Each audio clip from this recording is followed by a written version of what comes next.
So the other day I did a pretty long, but also pretty damn good conversation with Brago DA. Are you ready to give up your agenda? What agenda? Your Yonko of Admiral agenda. Is it over? No. What? As folks would call him, BDA Law nowadays. And Brago and we talked about One Piece for an hour, 2 hours plus, and it was a pretty damn good conversation. And Fujitora got wounded. Yes, what do you mean? No, he had bandages. Wounded. He just had bandages. Wounded. On his channel, there will be segments uploaded over the next few days. Maybe the entire thing as of this video's upload is out on his channel. I'm not too sure exactly. But check them out when they are up on his channel. Link in the box below to his channel. Some pretty damn good stuff. But as a result of those... I already know, man. As a result of those conversations, people are going to need some clarification. People are going to need a deeper dive into some things that I said.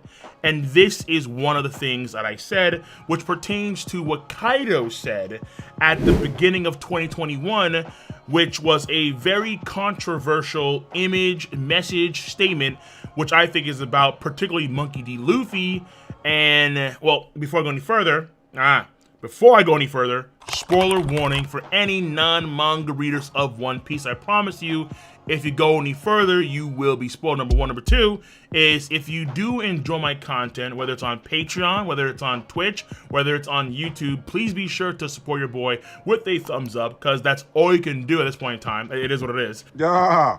A thumbs up, subscribe to the channel, and of course, click on the bell to join the notification squad. And more importantly, comment, please do, in the comment section down below, because I am almost positive that this will get a lot of folks antsy. But if I'm wrong on something, let me know, because things are gonna get spicy.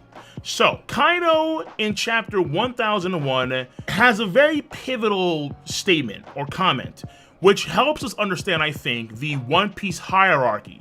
But as a result, it caused a tug of war, like Squid Game style, where a lot of folks in the fandom were all about it, like myself, of course, but then some folks not so much, to the point where they completely disregard Kaido's statements. How can they do that? I think the main reason why is because of agendas. Everyone has an agenda somehow, some way in One Piece, and Kaido's statement does put a big monkey wrench in a lot of folks' agenda. So, let's revisit this real quick. In chapter 1001, after the Red Rock, Kaido is shocked that Luffy's punch could damage him. Big Mom then states to Luffy, "Do you have any idea what it means to be King of the Pirates?" Kaido, in his mind, thinks to himself, what happened to Monkey D. Luffy after I KO'd him in Curry? No shot. How was he able to actually damage me now at this point in time? Then Kaido says, only a scant few are capable of fighting him. And then we have this controversial image of 5 men that he envisions Luffy's to be, and says, how high can your ceiling go? Luffy is then posed up with Oden, Rock D. Sebek, Whitebeard, Roger, and Shanks. So the general idea is actually very simple. Kaido is stunned at Luffy's growth rate. He dominated Luffy in Act 1, and then all of a sudden now Act 3, he comes back, he's able to actually damage him. So Luffy's growth rate is absolutely absurd. I've said before in some videos in the past, and people have seen it time and time again. In the post time skip, it's everywhere. In the pre-time skip, you can argue it was there with, let's say, Gear 2 and Gear 3 in Enies Lobby, whereas Zoro and Sanji only got like 1 power-up. Luffy got 2 power-ups in Enies Lobby. I was kind of crazy. And with this fight against Kaido ongoing, Luffy's Conqueror's Haki infusion continues to improve at an absolutely monstrous rate. Zoro and Sanji and Robin and so many other characters have gotten stronger in the Straw Hats, but Luffy has just catapulted to a whole new level. If Luffy is a stock, he's going parabolic. The man is looking like Tesla stock. He is going sky high, looking like Prime Doge to the moon. To the moon! He just can't stop rising in terms of power. It's haunting. But in this case, Kaido thought that he was gonna have a very boring fight against Luffy. After the Red Rock, he wondered how high Luffy's heights could go, and he envisions those men that he acknowledges as men that have extremely high ceilings, and now Kaido is pumped for the fight ahead with Luffy from that chapter. So yeah, I'm pretty sure folks are gonna say, King, we already know this by now, but Kaido hasn't fought every single person on the planet, so we can't use Kaido's words as a basis of scale of power in One Piece, as some folks would clearly obviously say. So I think now it's fair for me to actually try and steelman that line of thought when it comes to either disregarding Kaido's statement entirely, or it's a statement that's claimed on a non-power motive. So it's not a power-based thing, so let's dive into it. Number one, what could it be other than power?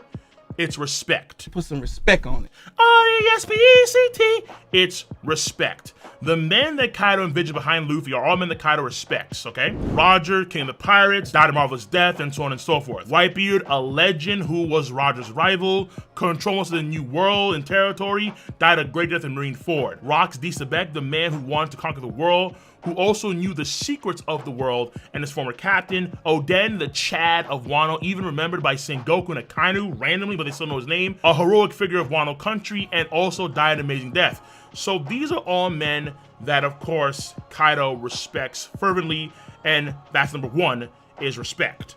Number two, no Marines on Kaido's list. People would say the list should be disregarded because no Marines are on Kaido's list when there should be a Marine on Kaido's list.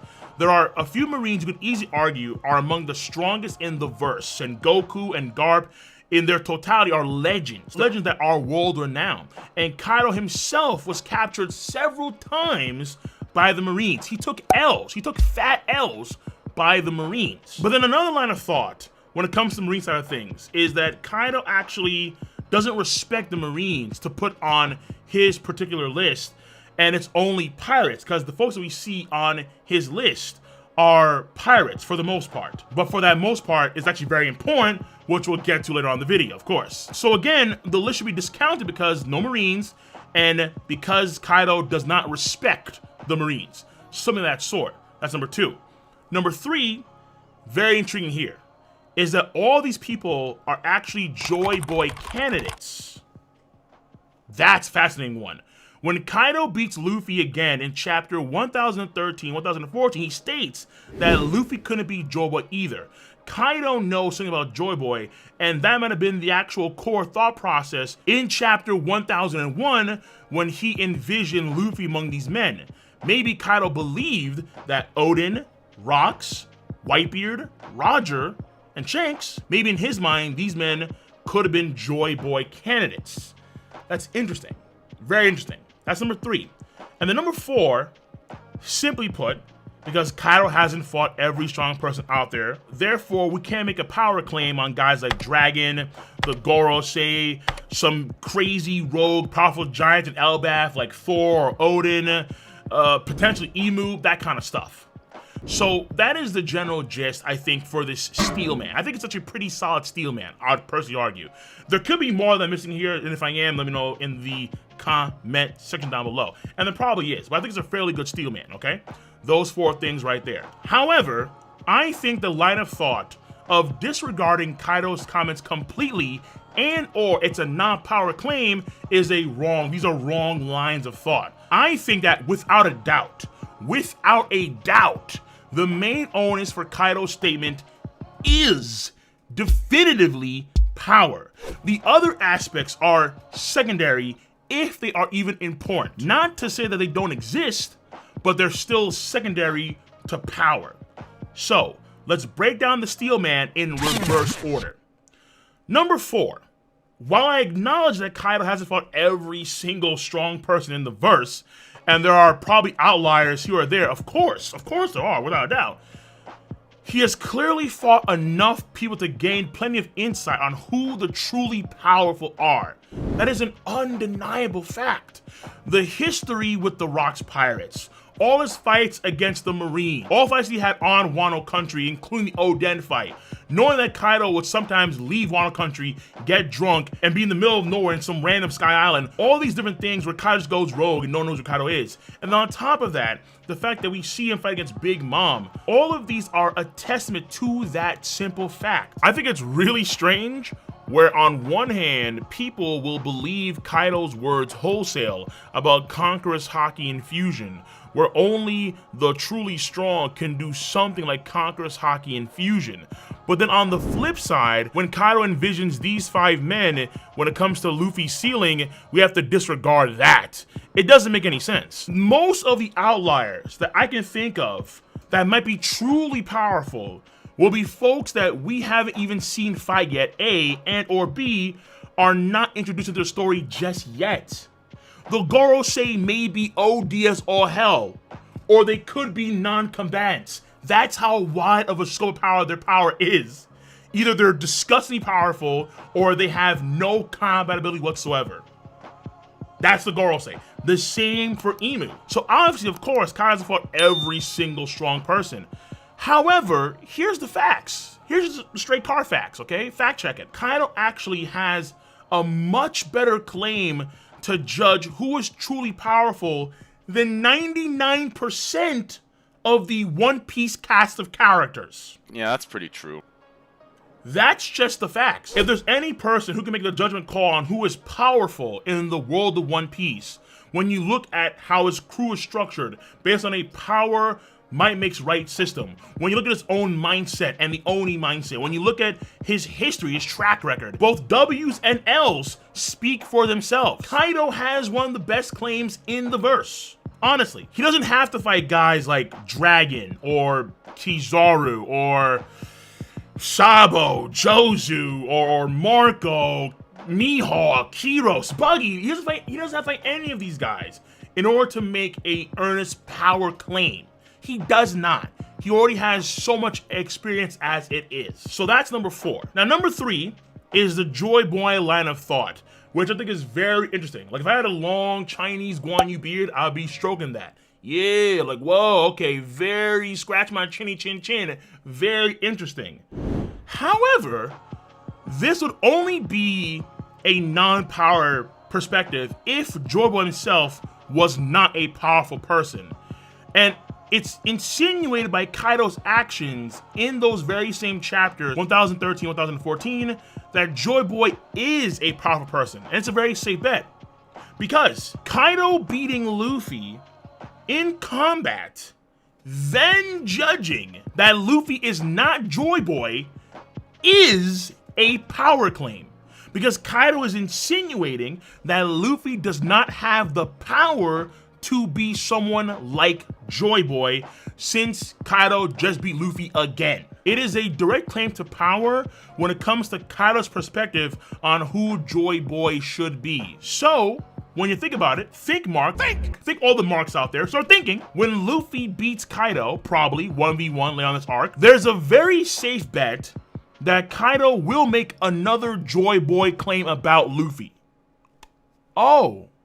Crazy. And that I think is actually very, very likely.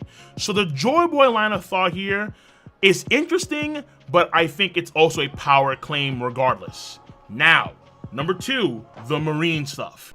Here we go again. It doesn't make any sense that Kaido would leave the Marines out of his message because he doesn't respect the Marines. What? That doesn't make any sense, okay? The man lost to the Marines he took L's. The L's were smacked across the face. Like it was a mollywop. What did you just say? Damn. Okay, pause. Sus. Among Us. Listen.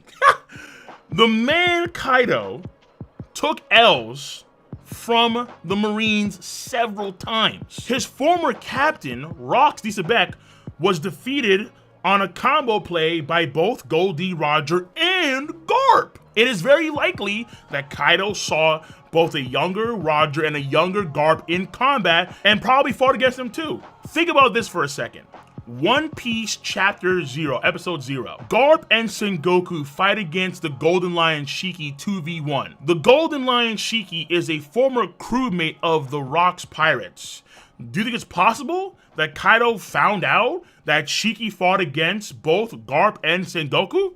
I think it's almost 100%. Furthermore, in chapter 985, when Kaido is going over the new Onigashima project, he mentions how the Navy have a new force, which is the SSG, probably capable of stopping them. He is teaming up with Big Mom, ready to snag some ancient weapons, and is trying to make Wano Country his natural fortress and the main base operations when it comes to world domination, in part because of his upcoming war with the Marines and the world government. How the hell does Kaido not respect the Marines and the world government when Kaido's going through so much just to shut them down? What? It doesn't add up. If you think about it from only an individual perspective. Kaido, I think, clearly respects the Marines and the world government from an organization standpoint rather than an individual standpoint. That is the key thing here, meaning that no single Marine is worthy of being that high on Kaido's radar. It is what it is. That's how it just seems to be. Now, to be fair, it's not that he wouldn't see guys like Akainu or Kizaru or Fujitora strong. Of course he would, that's without question. Someone like Garp, of course Kaido would view Garp as strong. Think, for example, Big Mom, right? Big Mom in Fishman Island, when she first talked to Luffy via the Dendemushi, one of the first things she said was, "Oh, you're Garp's grandson." Ah, Garp no mango kai. Omoidashita. That name, Garp, Monkey D. Garp, does carry respect, as it should. However, just because the Marines are, in fact, I'd argue, respected, does not mean that their ceiling is as high as the highest ceilings Kaido can envision. Just because your stock goes up doesn't mean that your stock is like Tesla. The rate of growth is a bit different. And that, I think, is the key difference here between the Marines and the guys that Kaido has on his list. Now, to be fair, they are mostly pirates. However, keep in mind this. Oden is Daimyo of Curry, okay? When Kaido fights against Oden, he rolls on in, not as the pirate Oden. He was a pirate, fair enough, but he is the leader of his vassals that we see roll up with him as the Daimyo of Curry. There's even a tale, as far as I recall, on how the Red Scabbards got their name when they're walking over to fight against Orochi and Kaido. So Oden was a pirate, true, but he returns to Wano and is ruling over Curry as best as he could. So that's why I say, for the most part, pirates. But Oden does throw a monkey wrench into this, clearly. And then, when it came to Kaido being captured, he did take these L's, true, but he escaped every time. We even see what happens in Punk Hazard with him and King the Wildfire. He just busts out. So yeah, he respects the Marines, but mainly as an organization. So that's number 2, all the Marine stuff. That's done. Number 1, respect. R-E-S-P-E-C-T. I don't doubt for a second that Kaido holds a lot of respect for the men on his list. It is clear that Kaido respects Whitebeard and Oden from what we've seen in the story thus far, obviously. Rox was his former captain, and I think he respected Rox for various reasons. Roger, King of the Pirates, yeah.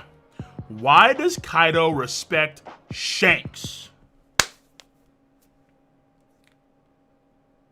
What is the onus for Kaido to respect a fellow Yonko so highly that he envisions him in the highest ceilings that he can envision? Shanks, the only man alive on Kaido's list. Because this right here is the biggest. It is the biggest monkey wrench on the list. And it is the main reason why people want to disregard this list. It's not Whitebeard.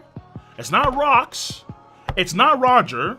Maybe Oden, I kind of doubt that. It's Shanks. It's Shanks. Because people have agendas. And what Kaido states throws a massive, undeniable monkey wrench in their agendas, and they're trying their best to bob and weave and dodge like it's prime Mike Tyson. They're trying to be Ippo right now and dodge everything. The Monkey D. Dragon agenda, the Mihawk agenda, the Akainu agenda, whichever agenda you have takes a big hit.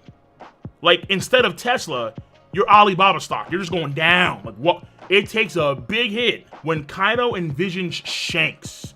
why does Kaido, once again, why does Kaido respect Shanks if we follow this line of reasoning? The only thing we can look to is what happened before Marineford when Shanks was en route, Kaido was en route, and Shanks and Kaido had an altercation, a scuffle, a skirmish, whatever you want to call it.